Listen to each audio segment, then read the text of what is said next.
It's a delight to welcome you to the Center for Evolution and Medicine's Thursday seminar. It is my distinct pleasure to be able to welcome Dr. Bruce German to speak with us today. I've known Bruce now for a full decade as we met at the University of California at Davis, and I have been perennially impressed and amazed at what he's been able to build and accomplish. So after earning a bachelor's in biology and a master's in biochemistry in Western Ontario, he came down to the United States, and we've held on to him ever since, where he earned a PhD in food science food chemistry at Cornell. He has a long list of accolades that I will summarize briefly by saying he's published over 400 academic papers. He has annually since 2002 been named one of the ISI's most highly cited scientists. He founded the International Milk Genomics Consortium 12 years ago that has been bringing milk scientists together. But what I think you'll really appreciate from this talk is how Bruce has been a visionary leader in bringing together basic life scientists, industry, and medicine to produce interventions and ways of improving the health of vulnerable populations, most particularly neonatal intensive care unit infants. So please join me in welcoming today's speaker, Bruce German.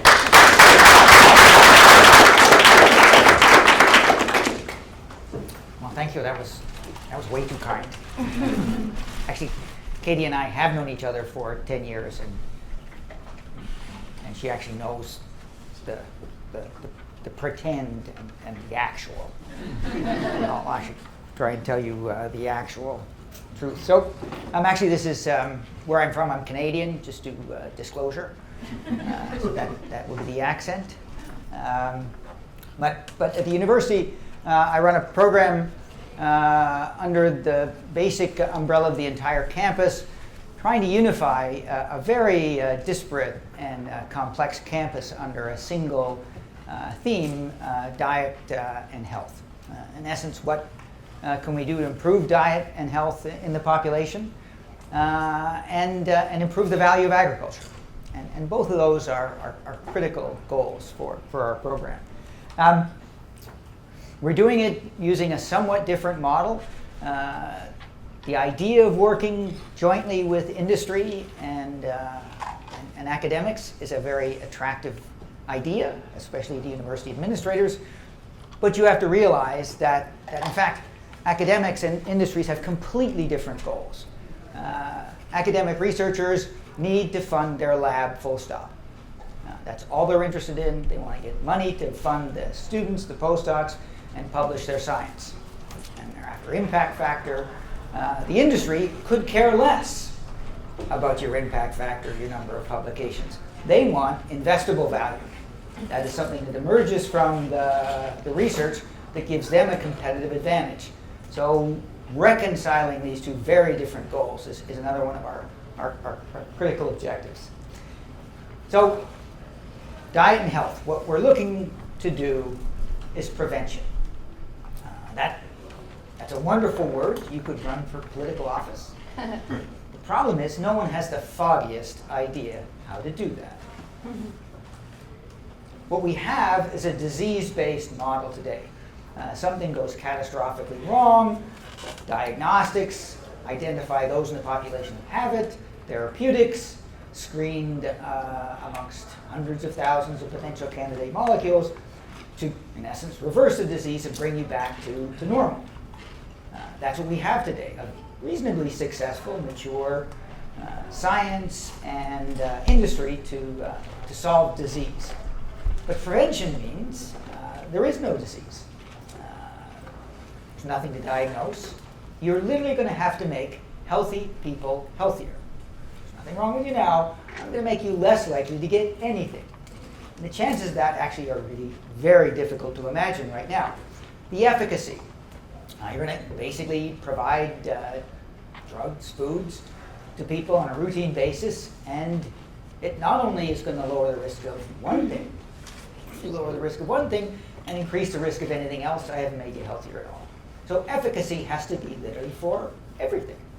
And if you're doing this, it has to be completely and utterly safe. So you're going to have to manage efficacy and safety spectacularly well. And perhaps the biggest problem is the economic value. How much are you going to pay to prevent a disease you're never going to get? Someone shows up at your door, I've got a prevention for the bubonic plague. Get out of here. So there are real challenges going forward. So that's what we're wrestling with. And we're using this remarkable model, lactation, arguing that literally that has been the driving Darwinian selective pressure on this biological process. Milk is nourishing, as a comprehensive and complete diet, a healthy infant, and improving not only its growth and development, but its ability to manage itself in an increasingly hostile environment. And so the Darwinian selective pressure on milk is exactly what we want. And in fact, some people have been looking at milk, discouragingly few, but have been looking at milk. But I would argue they've looked at it with a very, in essence, disease-oriented perspective. That is to say, we ask biology to interrogate milk. What do I mean by that? We basically ask it the questions we think we know. And it's biased. For 60 years, the National Institutes of Health have dedicated themselves to funding the research and delivering to practice solutions to the diseases of middle-aged rich white men. For obvious reasons. They've in control of money. And that's the big problem. So we have tended to view disease through this lens. And of course, that means high cholesterol, heart disease, and the diseases of rich white men. So milk has been asked, interrogated for this solution. Can milk lower cholesterol, lower blood pressure, kill cancer cells, kill bacteria? The things that middle-aged men get asked, well, should milk do that? Well, perhaps not surprisingly, no. Right? It's unreasonable to anticipate that milk will be a magic elixir for middle-aged sedentary men. But we shouldn't abandon it, because as we move forward trying to understand the interaction between diet, our environment, and our health, we have to appreciate that we are a fantastically hierarchical organism within a very complex and hierarchical ecosystem. And if we try in a reductionist manner to intervene at any one site, any one level in that hierarchy, even if in the short term it may look like we're doing things right, we could in fact be disrupting not just us as an organism, but the entire ecosystem. So intervening in complex biology is going to be a much more difficult challenge. And in fact, the pharmaceutical industry is very aware of this today because they've been trying to develop drugs based on prevention. And they've been singularly unsuccessful. Pfizer tried with a drug torcetrapib to raise HDL. It lowered HDL magnificently well, and in their first clinical trial with humans, it killed people of all causes. It's now a significant liability to Pfizer. It went from the #1 biotech industry in the state of Michigan on the governor's State of the Union address every year, and they fired biotechnology in Michigan. So intervening in biology, even when we think we know what we're doing, is going to be very difficult to do. So milk is much more powerful as a means to interrogate this complex biology than anything that we would imagine comparable. So lactation. This cost-benefit solution for health is really the driving force for lactation. Mother's dissolving herself. Everything costs her. If it's of no benefit to the infant, the cost to her is going to drive the evolution. But if anything in the milk puts that infant at greater, in essence, probability of success, it's hard to imagine anything that would be under more positive selective pressure. And it's ingested. And it's safe. So milk gives us a wonderful window into biology itself and a very fast path to bringing that to practice. So I'm going to give you our perspective. Of course, we tend to think milk as a remarkable process. But in fact, it's remarkable in ways that biologists don't even think about. And these themes have become important as we've gone forward trying to figure out how should people eat in the 21st century. So we're using milk to interrogate biology itself, and it's really teaching us some valuable lessons.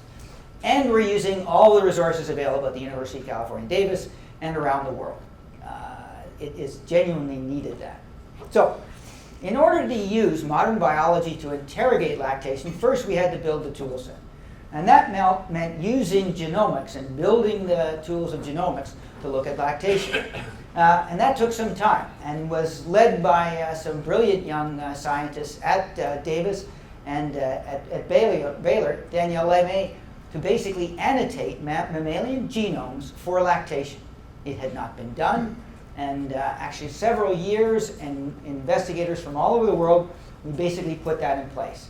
And that has been the tool set, the guiding principle that we've used for much of the research. We started an organization, the International Milk Genomics Consortium, to start the process. In 2004, we had 3 publications from the consortium, and by 2013, we had an impressive array of collaborative published papers. So building this network, using the emergence of genomics as a tool set for scientists to collaborate together, has been a very powerful model for scientific research and publication in and of itself. But now we're actually seeing the fruits of all that coming to practice. Now, it's not just human milk. We use lactation biology from marsupials to humans, and there's very good reasons. And you have one of the popes of lactation here, of which we're very jealous. But it's that comparative biology across lactation that has been very instructive in understanding biology and lactation. And one of the things that's been possible, because Danielle and her team have built lactation genomes, as it were, across mammalia, from marsupials to humans, you can begin to ask some very straightforward computational questions of genomes and lactation from literally humans all the way back to monotremes. Those genomic sequences are available, and you can ask them very interesting questions.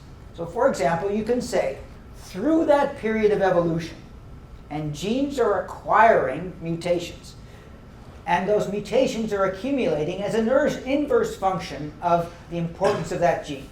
If a gene is highly protected for its sequence, it's very important. If it accumulates mutations through evolution, then we can say it's less important. So by using that simple computational approach, Danielle examined all the genes of lactation in all the mammals, from marsupials to humans, and compared those to all genes in the genome. And lo and behold, amongst humans, lactation genes are the most conserved. So in fact, even evolution says you should study milk. It is in fact, by quantitative measures, the most important subset of our genome. We have defended it all the way along. And Katie has taught us a lot about the anthropological perspectives, Trevor's idea about the conflict between mothers and infants, and that's informed a lot of our thinking.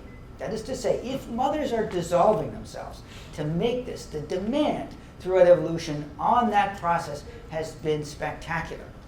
And so we would imagine every single thing in the milk is extremely valuable to that infant. And that was one of our overarching ideas, is that milk is making every single thing as digestible, absorbable, and as efficient as possible. Of course, it's costing the mother. But then, lo and behold, we found a paradox. Mammals have embraced bacterial transfer. I don't know how to say this in politically correct terms, but in contrast to other animals, where a relatively sterile egg hatches an infant into a wild microbial environment, mammalian birth and the process of nourishing mammals is clearly embracing bacteria. Birth is a process of transferring the mother's bacteria to the infant. We have way underestimated that. So basically, this process of going from a relatively sterile in utero environment to a wild microbial environment is something that evolution of mammals took a very different approach. And we found out about this actually from milk. So how do you understand how we as higher organisms manage in this very complex microbial ecosystem?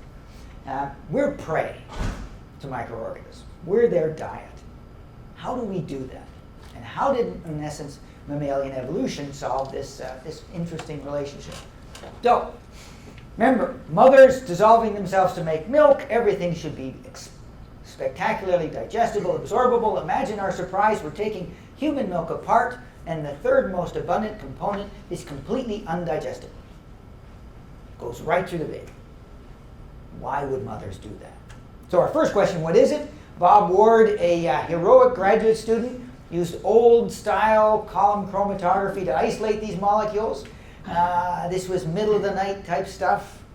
You need a heroic graduate student every so often. He was definitely it. He provided the oligosaccharides to Carlito Labriglia. Carlito was one of the best analytical chemists in the world. His specialty is complex biopolymers. He literally builds mass spectrometers to study these molecules. They're complex sugar polymers, oligosaccharides. Different sugars in very stereospecific linkages.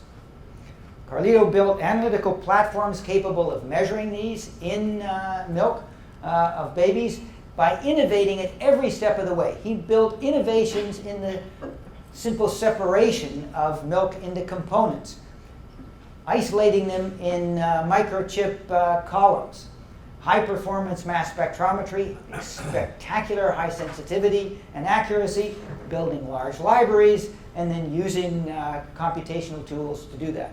So innovations at multiple stages in chemistry were necessary. That's why the collaboration is necessary. If we, as milk chemists, had started this process, we estimate that 12 years ago when we started, we would have about 12 structures done. Carlito's platforms can analyze all of them quantitatively at once, all in a sample of milk. And not just in a sample of milk, in a sample of all mammals. He has analyzed the oligosaccharides all the way back through evolution. This is not a human idea. They're in marsupials. But as you work your way through evolution, step by step, the oligosaccharides in milk get more complicated and more abundant. So at every step where evolution could choose, mothers, stop making this stuff, it's costing us, or keep making it, make more, make it more complicated. It makes more and it makes it more complicated. So in fact, we know now that these are oligosaccharides and an asset to milk, but they're not feeding babies. So what are they feeding? The first idea was maybe they're feeding something else. Bacteria. So David Mills, again, a world-famous microbiologist. He's a microbial ecologist. He studies microbial ecosystems and everything from wine vats to human intestine.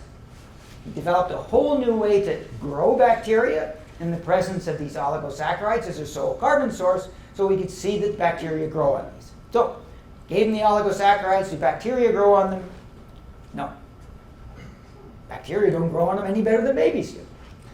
He tried bacterium after bacterium after bacterium, nothing. And then he found one. Bifidobacterium longum, subspecies infantis. In fact, even bifidobacteria don't grow on this. One single strain is clearly capable. And it grows on the oligosaccharides as well as it grows on glucose. And it deprives all of them. It consumes all of the oligosaccharides. Occasionally a bacterium will grow on the smallest and get little growth, but Bifidobacterium infantis grows on all of the oligosaccharides. So the genome of this bacterium was sequenced. It was compared to the Bifidobacterium longum, in essence, nearest neighbor of this bacteria. It has 700 genes, unique to the infant ecosystem in which it inhabits. It's spectacular. And David Sela, who did the first genome annotation of this bacterium, identified a whole lot of very interesting genes. Not surprising, a whole cluster of genes dominated by enzymes encoding the ability to break down these oligosaccharides. In fact, when he and the people in the lab began to disassemble these enzymes, lo and behold, every one of these complex stereospecific linkages that Carlito had identified in the oligosaccharides has a corresponding gene for the glycosidase in the bacteria, all unique to that infant. So clearly, this was an example of coevolution. The bacteria and the oligosaccharides have been evolving together. And that gives this bacterium a remarkable advantage in the intestine of a breastfed baby. Milk is consumed, digested, everything else is absorbed. What continues to the intestine are these undigestible oligosaccharides, and they cause a literal bloom of this organism. And the bloom is spectacular. Now this is a massive database. It's a poopogram. These are the oligosaccharides coming in and out of a single infant. Carlito's analytics now can measure quantitatively in throughput all the oligosaccharides going into a baby and coming out. And you notice in the first couple of weeks of this baby, the oligosaccharides go in and they go right out. Right? No effect. But then after a couple of weeks, and it depends on the baby, the oligosaccharides begin to disappear. And depending on the baby, by 3, 4, 5 weeks, the oligosaccharides are basically gone from the poop. During the same time, the first couple of weeks, the baby's intestine is full of the bacteria that it acquired during the birth process. And these are not pleasant bacteria. These are staph and strep, coliforms, clostridia, the kind of bacteria you would not want in a baby. But after a couple of weeks, and we begin to see all the oligosaccharides disappearing, bifidobacteria longum subspecies infantis grows, blooms. And the numbers are astonishing. We have breastfed babies where the bacterial population, 90% of the biomass of bacteria is a single strain of bacteria. It's completely dominating this baby. Now we're beginning to study all of the consequences of this. Clearly this is an ingenious strategy. This bacterium occupies all of the sites on the baby's intestinal surfaces through which bacteria pathogens adhere. So it's coating the bacteria. It's educating the immune system, both to surveillance and to activation. Breastfed babies with this bacterium are both more able to respond to vaccination and less likely to get inflammation. In models of SIV with chronic infection and inflammation, this bacterium is anti-inflammatory. So clearly evolution has found a very nice partner to educate babies as they develop. So who could use it? Well, breastfeed, breastfeed, breastfeed. The only way to do this is through breastfeeding. Formula won't work, but we found a group of customers that may even be more important. Premature infants. Now, imagine premature infants. They're typically born by cesarean section, a sterile birth. They're not getting the bacteria from the mother. They're in an incubator. They're typically getting a formula. They're acquiring bacteria into their intestine that will live with them the rest of their life. And where are they getting them from? The hospital around them. This is not the way you want to start life. And not surprisingly, they get all sorts of infectional septic diseases, ultimately necrotizing enterocolitis. It's the #1 cause of death in the NICU. It's a disaster. So we asked a very simple question. Mark Underwood and Chuck Bevins, neonatologists in the Med Center at UC Davis, if you give the Bifidobacteria infantis to these babies with breast milk, do they develop the same microbiota as a breastfed baby? They do. They literally fill up with bifidobacteria, and it protects them then from pathogens. So in fact, putting this bacterium back is a very straightforward process. And now, of course, Mark and Chuck have multiple NIH grants to continue the clinical description of this and ultimately bring it to practice.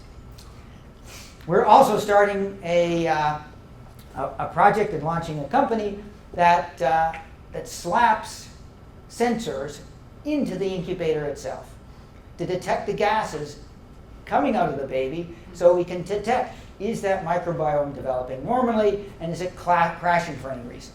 And in fact, these bifidobacteria are extremely sensitive to antibiotics. So a hint of antibiotics from, for example, the mother's own milk can wipe them out. So monitoring is a very straightforward idea. Embarrassingly, where did we get the fermentation sensors for the babies? They're in routine deployment in the wineries. It's more important to follow the fermentation in a wine vat than in a baby. Ouch. But winemakers can tell 10 days before a fermentation stalls in a winery that it's going to. So we're confident that we can predict before the babies get into trouble how their bacteria are doing just by the gases that they produce.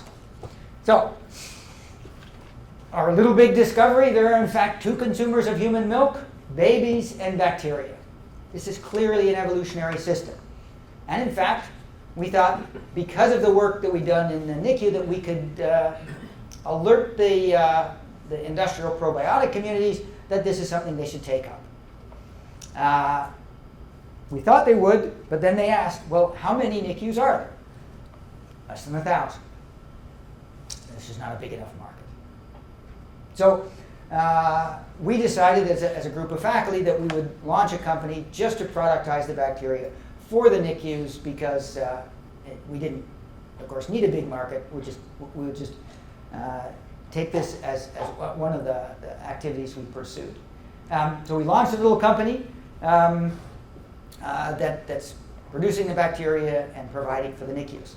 And actually the company did not have much of a business model, provide bacteria to NICUs, maybe we can break even.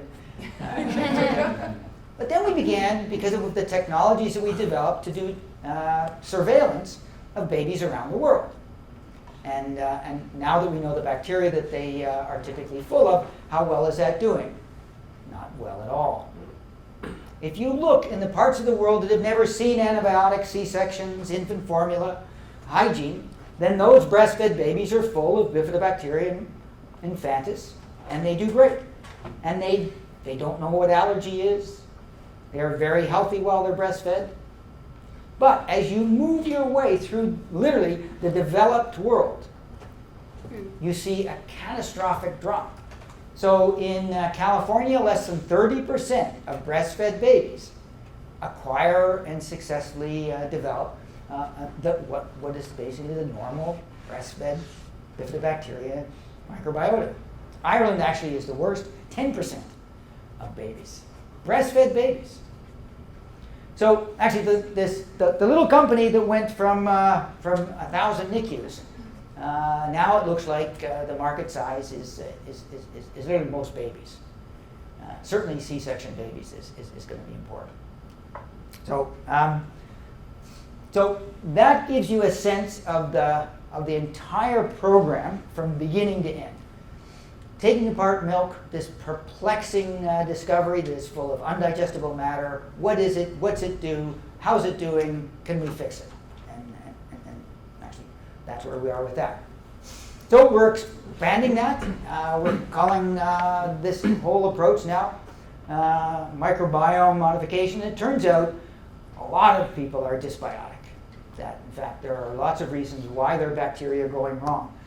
And if clinical situations, chemotherapy, devastating the intestine, even elite athletes. One of the first things that you break down at the end of an endurance event is the barrier function in your gut. So these bacteria will be valuable in all sorts of applications. We've also established a network at the university of various clinical researchers who are doing aspects of the gut, from HIV-infected people whose inflammation has got the problem, to things like leukemia and bone marrow transplant, for which the developing immune system can be catastrophic. Bringing them back to, in essence, the breastfed microbiota is what we're looking for there. So again, all from this little discovery about the oligosaccharides. Okay, where are we going to get these oligosaccharides? Right? So breast milk is not going to be an industrial product anytime soon. So Daniela Barilla, who's an engineer pharmacist on the faculty, went looking for them. And it turns out that in cattle, bovine, they produce oligosaccharides for 5 days, colostrum. And then it drops off precipitously. Not surprisingly, calves are a mature infant. They develop very quickly, and they move relatively quickly into a ruminant. But in fact, the oligosaccharides are in cow's milk, but in small amounts. So she followed the various process streams for dairy, and lo and behold, in whey. When you make cheese, the oligosaccharides go with the whey, they process whey into protein, and the oligosaccharides are considered a liability. So she simply puts an engineering step in the whey, catches them as they're on their way to becoming whey protein, and she's got a new source of oligosaccharides that we can use in various clinical applications. So again, another business model. But the real future of this is agriculture. It is clearly as important in mammalian development to feed the bacteria in the baby as it is to feed the baby. And that's going to be true for us, and so we're going to need selective carbohydrate to do that. Just feeding fermentable carbohydrate doesn't make you healthier. It feeds your bacteria. If you've got a healthy bacterial population now, you'll stimulate their activity. Perhaps you don't want to be in an elevator with someone. But if you're already dysbiotic, just feeding more carbohydrate to the bacteria exacerbates that. Ask someone who's lactose intolerant. So the secret of the future of, in essence, controlling your microbiota is not probiotics and it's not prebiotics.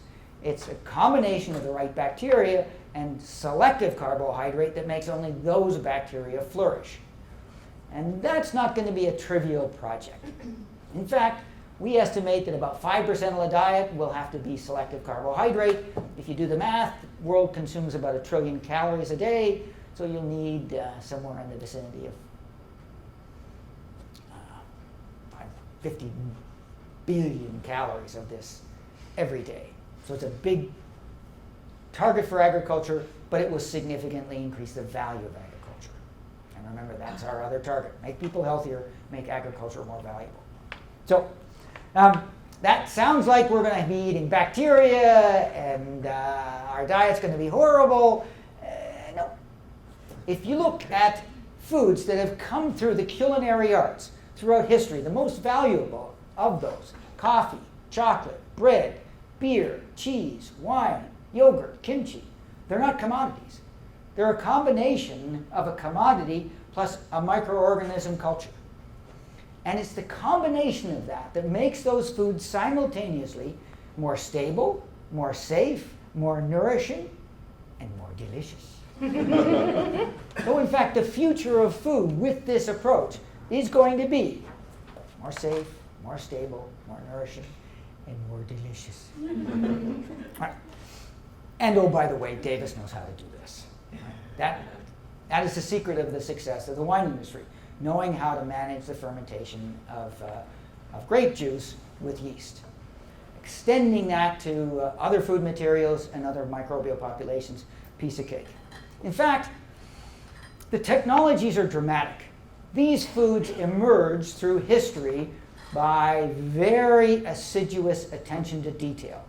The people who managed those cultures were central in a village. Their names, in essence, persist. Baker. Right? You were a valuable part of that community. You didn't know what you were doing. You did exactly what your mother, father told you, passed on from parent to child. How to make bread, how to maintain that microbial system. If you got it right, the village did well. If you got it wrong, you poisoned the village. We didn't know. But today, we can not only monitor a single microbial population. Dave Mills developed high-throughput technologies to measure the bacteria in babies. And what you do is you sequence everything that you basically extract of DNA and then computationally figure out what it is. And that worked so fast that he realized that, in fact, babies don't make enough poop for the system. He exceeded the capacity of babies to poop. So he said, well, what else would we want to analyze? So what he did is he sent graduate students into the winery and they took swabs every meter. And he built a microbial map of the entire winery. Every bacterium, every yeast, every mold, and then he could see this is where problems are occurring. You got spoilage organisms. He found for the Dolce wine people, they have an unusual bacterium and it gives them the flavor note. That is why they charge $100 for 300 mils of wine. And then he went to the NICU. and he mapped the entire NICU. What's the hot spot, the dirty spot in the NICU? Anybody? By the hand washing station. The hand washing station. Exactly right. They had no idea. Everybody with dirty hands. Right? So now we have deployed this as another company, Microtrek, and it goes into the built environment of the food industry, the healthcare industry, so you can monitor and keep track. How well are you cleaning? Are you having hand wash stations? So again, simple idea, how's milk working, and has expanded. Okay, so the second thing we went looking for is protein. Now that we're looking at premature babies, we're worried, of course. Can they even digest milk? They're premature. Their stomachs haven't developed, their intestines haven't developed. Are they able to basically live on the milk that we're giving them? So we asked the question in a very sort of straightforward way, are the proteins accessible? Is there something different about milk proteins? And again, genomics told us. Danielle did a very interesting experiment. She followed the expression of lactation genes through pregnancy and lactation. I thought there had to be a switch, a genetic switch that turned on lactation genes. I was completely wrong. Danielle was right. In fact, pregnancy is the switch. The mammary gland and the, in essence, developing pregnancy understand, communicate, and so they know what's going to happen. And in fact, it's a gradual process. When you have a premature infant, the milk isn't the same because some of the genes haven't turned on. We could then ask various questions, and one of the fascinating ones was not what are all the genes turned on, but what are the genes turned off in the mammary gland to make milk? Why would you turn genes off? Well, it turns out if you map the genes that are turned on and off, you can map that to pathways, and one pathway is remarkable. This one. How are the samples collected? Well, these are mouse experiments. Okay. So it was all sort of, as you can imagine, destructive. Okay. So red is up, green is down. This entire pathway is shut off. What's the pathway? Ubiquitination. This is the biochemical pathway that targets misfolded proteins to be degraded by proteolysis. While the mammary gland is producing milk proteins, it has to shut this off. Milk proteins aren't normal. And that makes sense. They're not destined for the cell, they're destined for the baby. And the normal biological criteria of folding do not apply. So we already know milk proteins are different. The question is, how well are they digested? So what that meant is we're going to have to go and actually look at milk in babies. And I have a confession. I reasoned that if I went to Mark Underwood, the head of neonatology, and asked him if I could take milk back out of his babies, he'd never speak to me again. So of course, I asked a graduate student to do it. Turns out, it's a piece of cake. They have nasogastric tubes in most of these babies. All they have to do is reverse the pump for a second, and they get a mill of blood. Actually, a drop of blood, or a drop of milk. Mark never thought it was valuable. There's so little. But for modern analytical chemistry, it's a huge amount. So we can get access to the milk as a function of time in babies and ask, what's happening? Can premature babies digest it? So, good news is, we got the model. The bad news is, this is what it looks like. All right? The intact, these are the peptides of milk going into a baby, and then as we take them back out. And it's chaos in there. And we wanted to be able to figure out what exactly is happening, and this just looks like a completely uninterpretable chaos. Again, graduate students, single ion chromatogram, each point in time you do a mass spectrum. So you take a tandem mass spectrometry approach, you feed the peptides in, and then take spectra every moment in time. By doing that, you can begin, as each spectrum point in time, annotate these as individual peptides. Right? And you have to do this. Now we know, in this case, this is what we remember. We have the sequence for the entire genome and the lactation genome, so we can map the peptide fragments to the genome and the proteins that are being made. But that means we have to do it again and again and again. And we have. So we've now built a complete library of all the peptides that occur in the stomach of babies. And then we began to ask the question, okay, now that we know these are the peptides that are being released in milk, right, how well are babies doing it? In fact, they're doing it spectacularly well. But when we look carefully at the peptides and mapped into proteins and where they're being cleaved, the enzymes that are implied to be doing it don't occur in babies.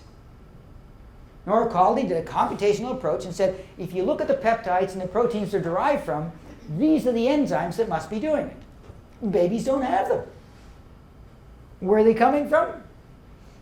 Juan Medrano from the Animal Science Department mapped all the genes that are expressed in the mammary epithelial cells, and lo and behold, the mums are making it. Right? Milk is self-digesting. It has the proteins and the enzymes to break it down. And that means that premature babies can digest the milk proteins because the milk is doing it for them. But there's a problem. Much of the milk that's going into the NICU is donated milk, and what do we do with it? We cook it. We pasteurize it to make sure that it's safe for the babies. But in so doing, we're inactivating the enzymes. Babies do much better on the milk from their own mother than from donated mothers, because if it's coming from their own mother, you don't cook it. So now we're working on ways to enhance the integrity of these. So I just want to highlight a couple of quick stories from milk that, if you haven't heard about, brings back this notion of, can we use milk to interrogate biology itself? And this is a group of heroic researchers in Australia. And they look at marsupials. And the tamer wallaby is a fascinating organism. It's basically a kangaroo, like pre-mammal.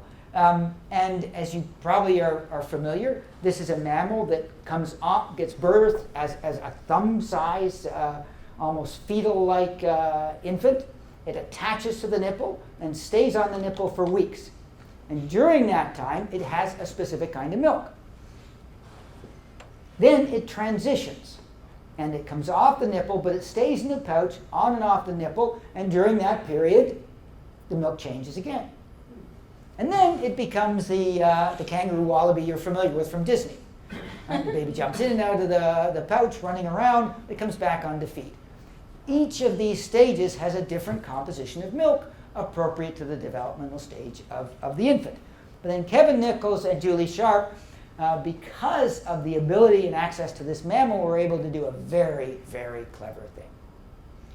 They took a joey and cross-fostered it to another mother with a later stage nipple to ask the question, does the milk influence development? And the results are astonishing. The milk from the older mother dramatically accelerated the development of this infant. So clearly, milk has the capability, component signaling systems that correspond to the infant, to establish a coherent regulation of the entire organism's growth. Now, needless to say, this is a valuable property in certain places. Kevin's using this model to develop components to help premature babies whose lungs haven't developed to rapidly move through that developmental stage. Right? So understanding how to guide appropriate balanced development of whole tissues and organisms is in milk. But, okay, so using this to accelerate premature and actually looking very promising. Then they did the coolest experiment last year. What if you take an infant and drop it back? In fact, it slows down. The milk from the earlier stage slows the developmental progress of the infant. Now, slowing the development of certain cell types seems like an attractive property to have. But again, it's completely well balanced. They develop into normal joeys, so the appropriate control of an entire developmental process, faster or slower, is accessible through that understanding biology in an effective and safe way. Okay, so ecosystems. How does, in essence, this work? when Danielle took the genome of lactation apart and asked the question of the subsets of the lactation genome, which of those are most protected, the answer was rather surprising. It's the fat. The most protected subset of lactation genome from marsupials to humans is the fat. That thing that we industrially throw away, avoid like the plague, that's not what evolution says. So, it's a remarkable particle. It's not like a normal lipid delivery system at all. What basically happens is on the way out of this mammary epithelial cell, a simple fat globule gets enrobed in the entire plasma membrane of the mother's epithelial cell. So in fact, it comes with all of the epithelial cell surface components, including rather, so this is a process, out it goes. So instead of spitting a lipoprotein out, it enrobes a lipid particle and actually looks like a cell from the outside. Why would you do that? If you look carefully, this is an absolutely unusual step in evolution. There are no lipid-like particles to compare it to. So one of the things that milk really got, in essence, unique is the lipid particles. But why would you do that? If you look, what is really remarkable, people talk about the complex lipids, etc., but what's really distinctive is if you stain for it, it's covered in mucin. So in fact, the milk fat globule is a mucin delivery system. What possible reason would there be for that? Okay, jump to San Diego. Forrest Rower is a new kind of virologist. The old kind of virologist, you've got a disease, isolate the infectious particle, sequence it, understand biology from a virology perspective. It's what do they infect? Of course, they live only by infecting. That really limits what we know about virology. That's not the way Forrest does it. Forrest takes a tube and he jams it into anything. Takes up a sample, sequences everything there, and then computationally figures out what's in that sample. And lo and behold, the world is a viral world. The vast majority of genome sequences in the planet, on the planet, are virus. And so he began to look at where the viruses were. And it turns out that the vast majority of viruses are not homogeneously distributed. When he looked in the marine environment, he's a marine biologist, what we found was that the virus particles were spectacularly enriched on the surface of higher organisms. And in fact, they were enriched a particular kind of virus, viruses that are predatory, not on the, in essence, higher organism, but bacteria. So viruses are coding all of these higher organisms. And he came up with an absolutely magnificent idea. That in fact, this is a new form of innate immunity. That your surfaces, your epithelial surfaces are covered in mucin, and bacteriophage, viruses, coat all these mucin particles and protect you from bacterial pathogens.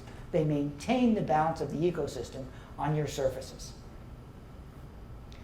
And it clearly is part of how we manage, in essence, to survive in this intensely microbial world. So, you know what I asked him. Do mums deliver viruses through mucin? And the first experiments are pretty clear. Yes, they do. So we think that mothers are just nourishing infants with vitamins and minerals and protein. No, it's far more, in essence, intensive than that. And we're now getting literally able to look at the window of biology through milk. All right, one last, in essence, aspect of milk that we have not thought about at all because middle-aged, rich white men, middle-aged, rich white men, we haven't thought about the implications of milk. And this is actually some of Katie's work that I steal shamelessly. She looked at a remarkable model in her research and was able to develop a model for basically rhesus infants breastfed with different qualities of milk. She tells the story much better. But one of the things that is ingenious about the approach is instead of just looking at the basically anthropomorphic effects that everybody else does, length, circumference of the head, how fat are the babies. She looked at behavioral traits. And did the quality of milk in these infants affect the behavior of them? And of course, I don't know if she shared with you, but it's really remarkable. The quality of milk in this early time affects these infants in remarkable ways. They're more confident, curious, they're more active. Not just as breastfed infants, but as persistent. This is magnificent stuff. And of course, why didn't we think of that? We are social primates. We are, in essence, imprinting to our future. And our future is behavior. We've been measuring head circumference. We should have been measuring, in essence, behavior. Now, we have a program at the Foods for Health program trying to educate people about these new aspects of health, and there's a real problem. Who makes the decision for clinical, in essence, disease? Who decides what diagnostics, what procedures, what drugs? A highly qualified, well-compensated, very well-trained clinical staff. Who makes the decisions about prevention? What foods you eat, what exercise you do? You do. You're profoundly unqualified to do those. So we're going to have to educate people to do that. And our logic was, since people are different, we're going to have to educate them about their differences. So we have an education program in the schools where we literally measure kids. And we measure various attributes of their activity, what they're doing. In essence, we stratify them for taste. People differ in their taste sensitivity by about an order of magnitude. So if you don't like Brussels sprouts, it's probably because you taste bitter more. Kids need to know these things because it will affect the foods that they'll choose. So we've been doing that, and one of the things that we measure is activity. We measure it in various ways, and we measure taste sensitivity in these kids. Provide that as data sets to actually gaming programs so that kids can interact with their own data in actually an inventive way. But one of the things that came out of this, oops. Oh, drat! The data didn't come out on the slide. I'll have to tell you. So this is activity. Imagine activity data. Coordinate, abscissa, and for each of actually about 50 kids, their activity in the day. And one of the things that was just astonishing to us is the difference. We have kids who are typically taking, by the standard metric, 2,000 steps a day, and we have kids who are taking 20,000 steps a day. The kids who are taking 20,000 steps a day are always taking 20,000 steps a day. And the kids who are basically active too are always. So by the time we see them at 12, they are already completely different in various aspects of the quality of life that will be with them the rest of their lives. So clearly we need to be able to understand what diet's doing very early and help people to get to a very different quality of life. So where is this all taking us? Right? So we have to realize that the problem with diet and health is at the core of the business model. Business model is branded, packaged food products. And you're all familiar with this. You buy packaged food products. And the value, the asset, is not in the food. It's not even in the package. It's in the brand. The large, multinational, hundreds of billion-dollar food companies, they're traded, they're valued by their brands. Mars would no more give away M&Ms than the soul of their founder. It's the M&M brand that's everything. What that has done, however, is propagated this nonsense that a food is valuable or a food is damaging. And that's nonsense. You're not healthier or not because of a food. It's the diet that's important. And yet we don't even think about diet. We don't compute it. We don't drive ourselves that way. So that's what's going to change. We're going to move relatively quickly to a knowledge-based food system. And we know that's going to happen because virtually everything else already is. So I can give you an example. Google Maps. A massive database, all the roads, streets in the country all as a large database, all done. Right? And how do you access that as an individual? Personally. You can get individual maps of your vicinity. Right? It's dynamic. It tells you what the traffic is. And it's annotated. Right? What would you like to do? In fact, the value proposition is it's free. Right? But if you want to go to a hotel, you want to get a coffee, it can help you with that. So this basic idea of a knowledge-managed, in essence, product system, you're already very familiar with. The value proposition of a Google Map is simple. Where am I? It already knows. Where do I want to go? How do I get there? So now if we just jump that to a knowledge-based food supply. What's my diet composition now? What should it be? How do I get it? Right? So it sounds like that's a long way away, but in fact it's not. This device, right, the silo, it measures food. It claims to be an analytical system that measures all the chemicals in your foods. And you all know as scientists, well, that's nonsense. Measuring all the chemicals in even the simplest food is a huge Herculean task for an entire laboratory. They don't need to. All they need is infrared spectroscopy with sufficient accuracy of fingerprint that they know what it is. It's an apple. We already know what an apple is. Right? So they build up a database where we know what it is, it analyzes it, and basically now you know what you're eating, know what you're drinking. Do any of you have a vessel yet? Simple beverage container. You pour the beverage in, it knows what's in it. It can tell the difference between Coke and Pepsi. And of course, it knows what the composition is. It knows how much you've drunk, and it, in essence, tells you. We use this in all of our studies with the kids because we want to know how much fructose they're consuming. Most of their fructose is coming as sweetened beverages. Right? So the technologies to measure what you're eating are available, invisible. You don't have to measure it. It's going to be all measured for you. There has to be a certain amount of dexterity in delivering to you. That's already available.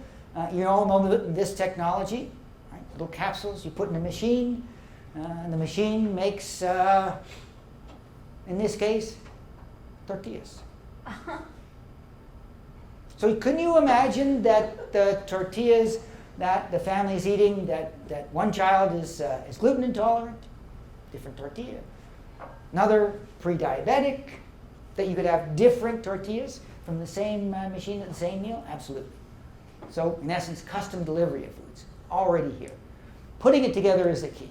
How can we build networks? This is a company that was launched out of the Foods for Health program as a bunch of undergraduates with one postdoc.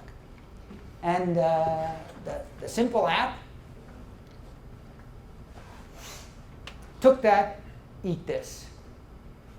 If you're taking a drug, prescribed, over the counter, recreational, there are interactions with your diet.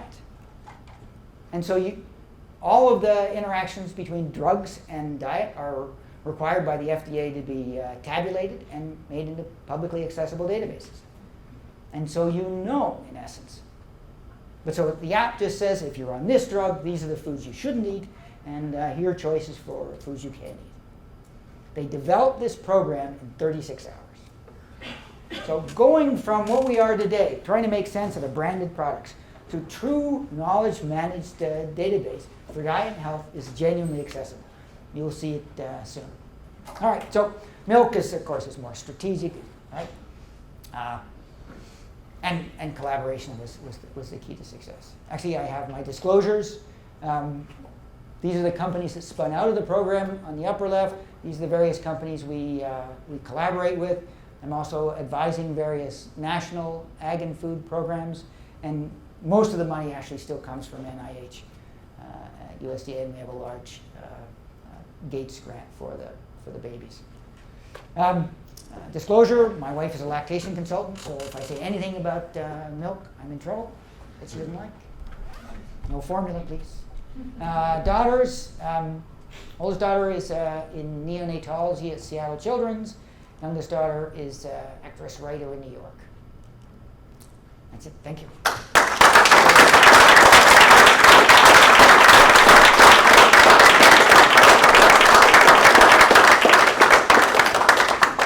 So people that have to leave at 1 o'clock, feel free to walk out. But everybody else, I left no time for questions.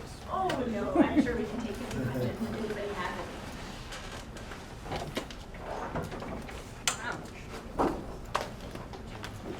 So I actually have maybe a question, maybe a comment. So I'm also a lactation consultant, in addition to being a researcher here. Who's your wife, by the way? Would I know her? Well, surely German, but no, she's a very clinically oriented.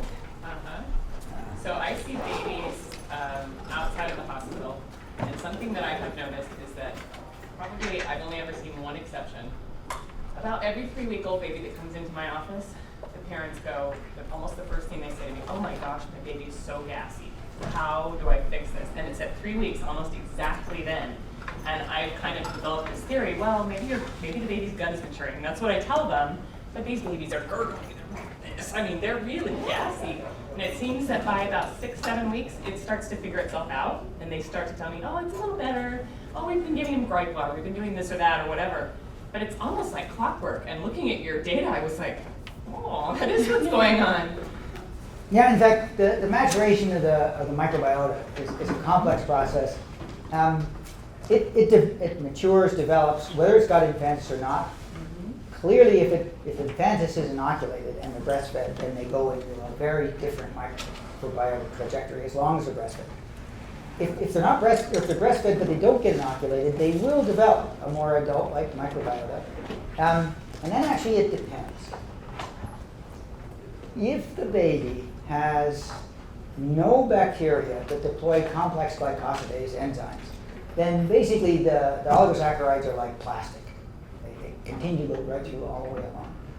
But if the baby acquires bacteroides, and actually bacteroides is about the most ubiquitous intestinal bacterium that we know of. It's everywhere. So the chances are pretty high that they'll do that. Now the way the infantis acquires food from its environment is it deploys proteins on its surface, it grabs the entire oligosaccharide and uses ATP to drive it in to the interior and then digests it, ferments it inside. So basically depletes the environment of any carbohydrate. Bacteroides has the opposite strategy. It sends out enzymes, glycosidases, proteases, a big bully of a bacterium, and starts chopping them up. Now it can't chop them up completely, but it releases sugars. Some of them it takes up, but some of them it does not. There's when the problem occurs. Because if the baby's got Clostridia, coliforms, staph, if they're just sitting there in small numbers, they're not really doing any damage. It's when they grow. And these monomer release effects, this cross-feeding, now you get a bloom of a proteobacterium.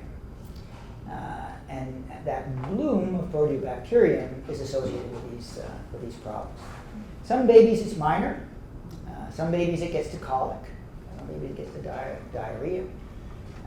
Why things like colic have been so difficult to figure out is because it's not one bacterium in babies. And the other thing that's been very difficult to understand is it's in breastfed babies too. But it's in breastfed babies that don't get the right bacteria.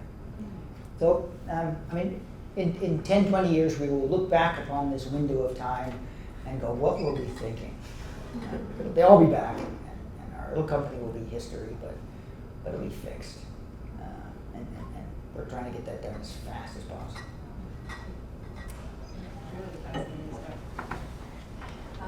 First of all, thanks for a really interesting talk. Sure.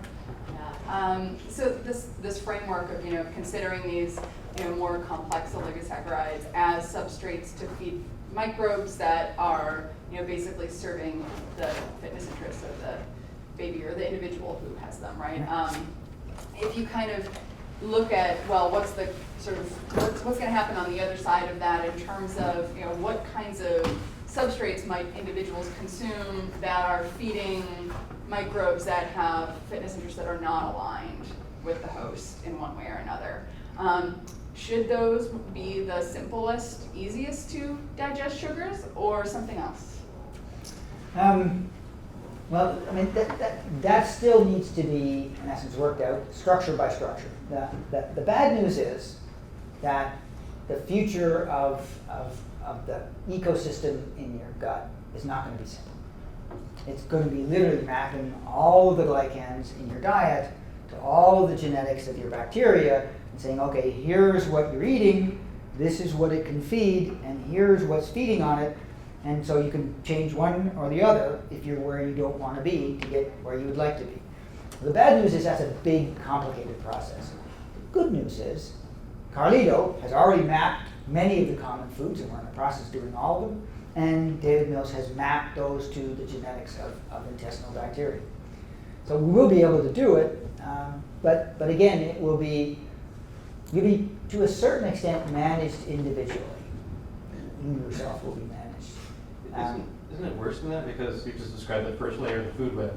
So presumably some of those bacteria that eating what you're eating produce things that other bacteria start eating, right? So that cross-feeding, and it gets worse and worse as that complexity builds. And then you have the evolutionary dynamics of those microbial populations that are getting fed by whatever limiting resources or not on top of that. And when they bloom, not only do you get an acute problem, and we know about these, and we've mapped some of these blooms, and the blooms are really the problem. And we see it in human infants, and we see it in animal infants. Same problem.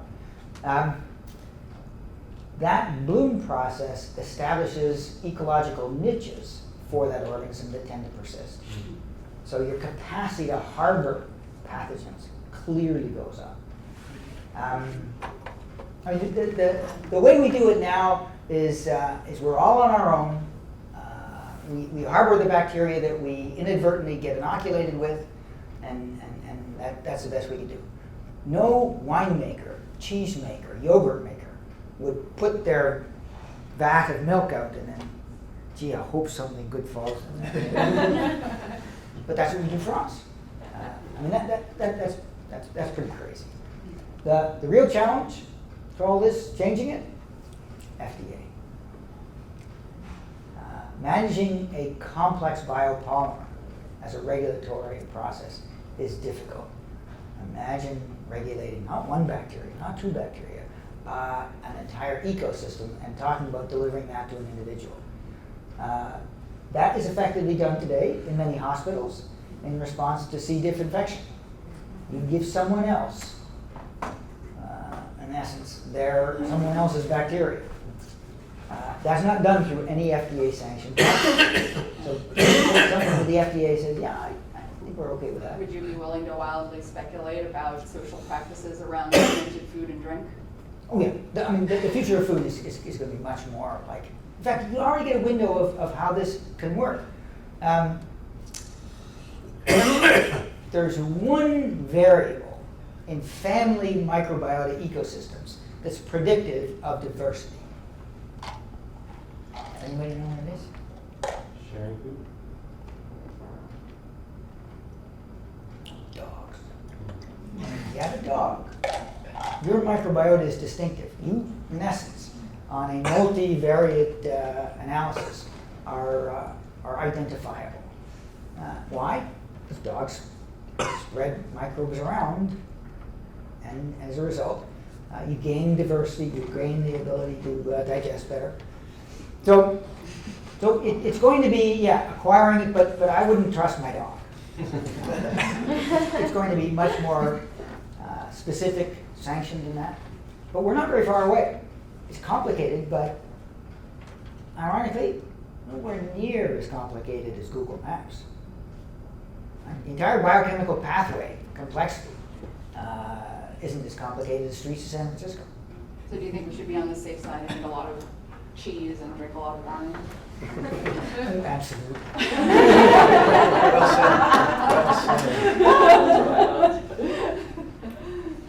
Actually, what's happening is people are already realizing that when they don't digest things well, then they get reading as to how robust their microbiota is. Lactose, an obvious one. Virtually everybody is lactose intolerant. That is to say, virtually no one can really digest lactose, that they have lactase persistent through life. The population size for that is actually quite small. But only a subset get symptoms. What it is telling you that you, in essence, have a mild dysbiosis, because when a fermentable sugar goes in, it's not pleasant. But undigestible carbohydrate is not the only thing that can get to a similar sort of problem. And there's a protein that is becoming notorious for causing intestinal issues. Everybody isn't becoming celiac.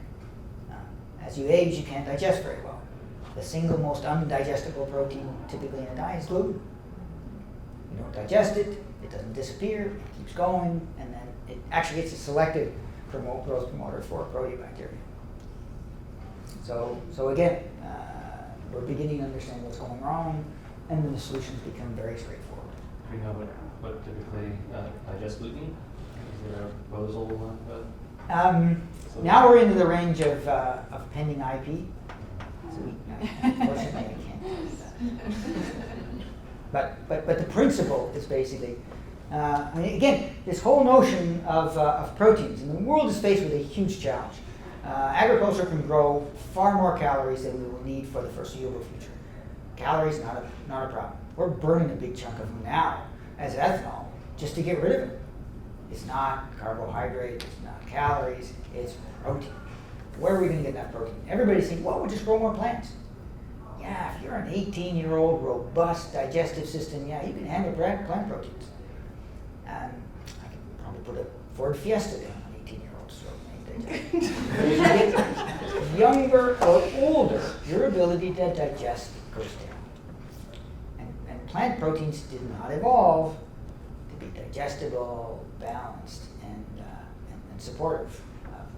In fact, they evolved with the exact opposite selective pressure. So what a surprise. They're not very digestible. And you put them down the population of baby boomers at their age,